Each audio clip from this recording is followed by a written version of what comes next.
هیچ چیز به اندازه تو نمیتونه آینده تو بسازه. شاید الان با خودت فکر کنی همه چیز علیه توه. اما اینو بدون، این دقیقاً همون لحظه‌ایه که تو باید ایستادگی کنی. هیچ کس بهت رحم نمیکنه. تو باید بجنگی. حتی شده فقط یک قدم کوچیک هر روز برای پیشرفتت برداری، 1 سال دیگه هیچ کس تو رو نمیشناسه. تمام روزا و آدمایی که از دست دادی، همه باید انگیزه بلند شدنت باشه. الان به قدرتشون احتیاج داری. هیچ چیز و هیچ کس نمیتونه جلوی تو رو بگیره.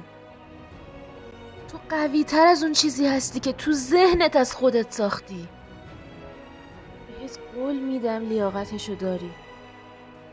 به خودت ایمان داشته باش. برای دیدن ویدیوهای بیشتر به این آدرس مراجعه کن.